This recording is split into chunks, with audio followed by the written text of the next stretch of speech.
আসসালামু আলাইকুম। রাশিয়া জুড়ে যাবতীয় মার্কিন সম্পত্তি বাজেয়াপ্ত করা সংক্রান্ত একটি ডিক্রিতে স্বাক্ষর করেছেন দেশটির প্রেসিডেন্ট ভ্লাদিমির পুতিন। বৃহস্পতিবার তিনি স্বাক্ষরের পর থেকে সেটি আইনে পরিণত হয়েছে বলে জানিয়েছে রয়টার্স। গত বছর রুশ বাহিনী ইউক্রেনের সামরিক অভিযান শুরুর পর শাস্তি হিসাবে যুক্তরাষ্ট্রের কেন্দ্রীয় ব্যাংক, ফেডারেল রিজার্ভ সিস্টেম ও অন্যান্য ব্যাংকে গচ্ছিত রাশিয়ার 30,000 কোটি ডলার ফ্রিজ করেছিল ওয়াশিংটন। মস্কোর প্রতি শাস্তিমূলক ব্যবস্থা হিসাবে এই পদক্ষেপ নেওয়া হয়েছিল। সেই পদক্ষেপের জবাবে 2023 সালে একটি আইন জারি করেছিল মস্কো।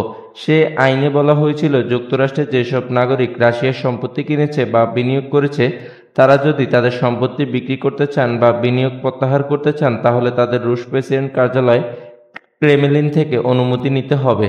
যুক্তরাষ্ট্রের প্রেসিডেন্ট জো বাইডেন এপ্রিলে ইউক্রেনকে সামরিক সহায়তা বাবদ 2টি বিলে স্বাক্ষর করেন। একটি বিলে ইউক্রেনকে নতুন সামরিক সহায়তা প্যাকেজ প্রদান এবং অপর বিলে রাশিয়ার জব্দ করা সম্পত্তি থেকে সেই প্যাকেজের ক্রয়ের অর্থ সংগ্রহের উল্লেখ রয়েছে। বাইডেনের বিল দুটি স্বাক্ষরের 1 মাস পর বৃহস্পতিবার ডিক্রিতে স্বাক্ষর করলেন পুতিন। রুশ রাজনৈতিক বিশ্লেষকদের মতে, ওয়াশিংটনের শাস্তিমূলক ব্যবস্থা যথাযথ জবাব দিতে এই ডিক্রিটি জারি করেছিলেন ক্রেমলিন। রাশিয়ায় মার্কিন নাগরিকদের মালিকানাধীন রিয়েল এস্টেট, ব্যক্তিগত সম্পত্তি, পুঁজি, শেয়ার প্রভৃতির উপর এই ডিক্রি কার্যকর হবে বলে জানা গেছে।